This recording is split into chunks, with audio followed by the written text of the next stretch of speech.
Hello guys, good morning. My name is Advocate Pragati Lad and welcome you all on the Spirited Lawyer channel. Today we are going to talk about recently ongoing topic AIB exam. So क्या है AIB exam, उसका full form क्या है और क्यों हम अभी इस पे बात कर रहे हैं?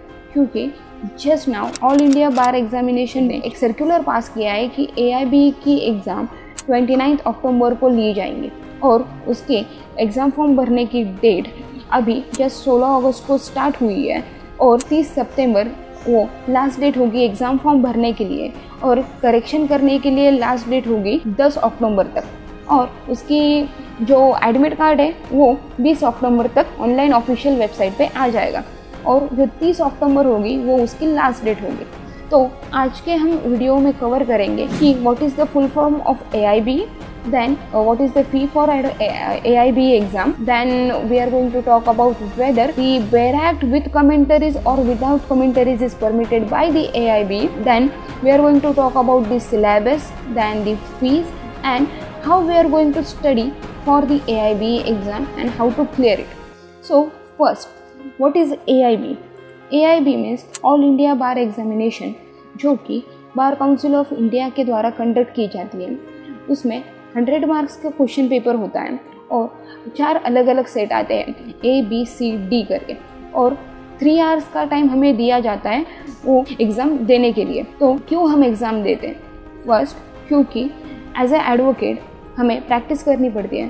तो पहले हम स्टेट बार काउंसिल का एनरोलमेंट कर लेते हैं। स्टेट बार काउंसिल अलग अलग स्टेट के लिए अलग अलग वैरी करते हैं। हम हर पर्टिकुलर स्टेट्स में स्टेट बार काउंसिल के थ्रू एनरोलमेंट कर लेते हैं और स्टेट बार काउंसिल में एनरोलमेंट करके हम सिर्फ उस पर्टिकुलर स्टेट में प्रैक्टिस कर सकते हैं। फॉर एग्जांपल, अगर मैं महाराष्ट्र स्टेट का एनरोलमेंट कर लूँ एज एन एडवोकेट तो मैं सिर्फ महाराष्ट्र एंड गोवा तक ही लिमिटेड प्रैक्टिस कर सकती हूँ। अगर मुझे उससे बाहर जाना है, समझ लो मुझे दिल्ली में प्रैक्टिस करनी है, मुझे यूपी में करनी है, MP में करनी है, तो मैं वहाँ पे प्रैक्टिस नहीं कर सकती। तो उसे प्रैक्टिस करने के लिए AIB की एग्ज़ाम होती है, हमें वो देना मैंडेटरी होता है। तो AIB की एग्ज़ाम हमें all over the India practice करने की परमिशन देती है हम उसे पास करने के बाद। फर्स्ट ये है।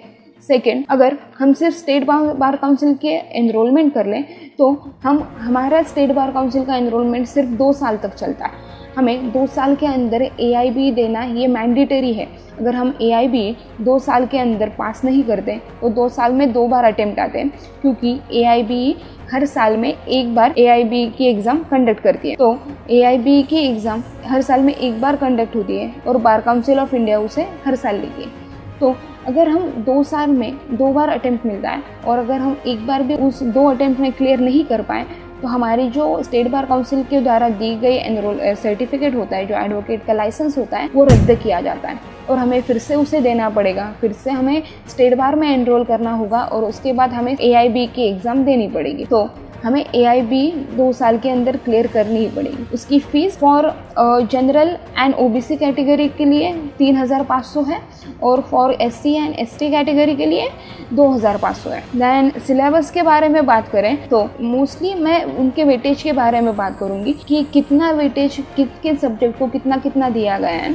तो अगर हम उसके बारे में बात करें तो सबसे ज़्यादा वेटेज कॉन्स्टिट्यूशन, CPC, CRPC को दिया गया है। उनमें और तीनों सब्जेक्ट के क्वेश्चंस 10-10 मार्क्स के लिए पूछे जाएंगे और दूसरे सब्जेक्ट से जैसे कि IPC means Indian penal code को 8 मार्क, इंडियन एविडेंस एक्ट को 8 mark, ADR means arbitration dispute redressal including arbitration act 4 mark, family law 8 mark, public interest litigation 4 mark, administrative law 3 mark, professional ethics and cases of professional misconduct under BCI rules 4 mark, company law 2 mark, environmental law 2 mark, cyber law 2 mark, labour and industrial laws 4 mark, law of torts including motor vehicle act and consumer protection laws 5 mark, law related to taxation 4 mark, law of contract specific relief act, property laws, negotiable instrument act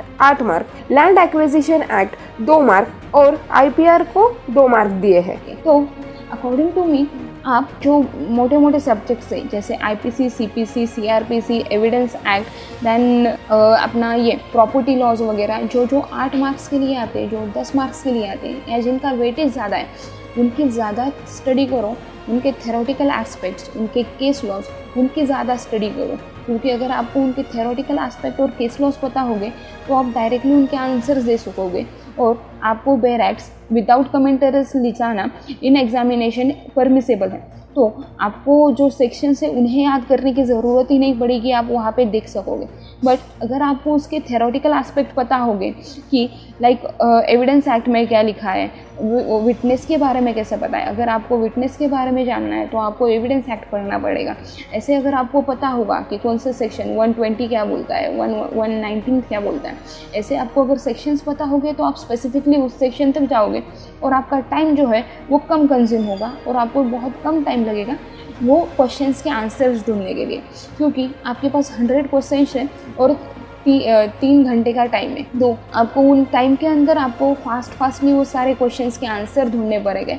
तो जो बड़े बड़े subjects हैं, जो मोटे मोटे subjects हैं जिनके थेरोटिकल एस्पेक्ट्स बड़े हैं और उनको वेटेज ज़्यादा है, तो उसका स्टडी स्पेसिफिकली ज़्यादा कर लो।